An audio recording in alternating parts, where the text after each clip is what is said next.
کې ناست دي دا اوس 13 دي کې ناست دي په 10,000 مې یو غرفه اخیسته ده ما په شمول باندې 3 غرفې ما دي ما په شمول باندې موږ دوستان چا یو غرفه چا 2 غرفې چا 3 غرفې په 10,000 اخیستې دي دا 15 کلونه موږ 15,000 روپۍ کرایه دغه د وخت دفتر ته ورکوو د وخت دفتر د ټول ته معلوم دغه دفتر د ټوپکمال لري منشي لري معاون لري نغه لري ارڅ لري ناهي تعرفي لري موږ سره دا ورغله موږ ته جواز راکور شوی دا اشاره ویل لخوا دا ټول موږ سره ارڅ اسناد موږ سره په لاس مالیه موږ جمع کړو ته موږ مالیه ورکړې ده موږ په دې ځکه نه $10,000 ما په دې ځکه صرف او صرف په غرفو باندې دي چې هغه هم دې زور واکو اخیستي دي نو د منډۍ نه دا دکان تاسو وګورئ په دې دکان کې $1,00,000 نه ډېره سرمایه ده دې هر متر زر افغانۍ پر یو متر راخ ده موږ سره موږ په دغه ځکه لګیا شپږ واته کسان موږ سره په دغه دکان کې کار کوي موږ په دې ځکه دا پرده روانه ده موږ د حکومت نه دا درخواست ده موږ د حکومت دا درخواست ده چې دا ځمکه خو د حکومت ده موږ هم د حکومت عوام یو موږ د حکومت ته رایه ورکړې ده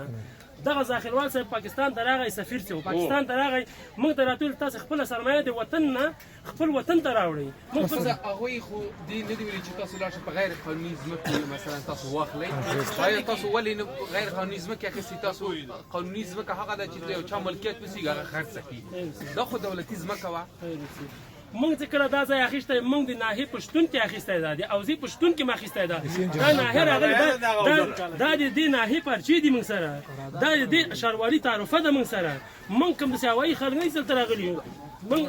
موږ دلته راغلي یو موږ ته ناحیې پښتون کې دا ځای اخیستی موږ حکومت ته دا درخواست ده چې حکومت ته راسي زورواکي دې ونیسي موږ پیسې د دې خلکو نه واخلي موږ ته د خپلې پیسې په خپل لاس باندې راکړي موږ د حکومت په یو کار کې موږ د حکومت مخالفت نه لرو یا د حکومت راسي دا زورواکو دا ځای خلاص کړي د میاشتې 15,000 افغانۍ موږ کرایه ورکوو دا کرایه د حکومت ځان ته تثبیت کړي حکومت دې ځان ته واخلي موږ ته د قانوني چلند موږ سره وکړي موږ دا مالونه چیرته ویسو آیا موږ د شپې ووځو غلا ته ووځو ډاکې وکړو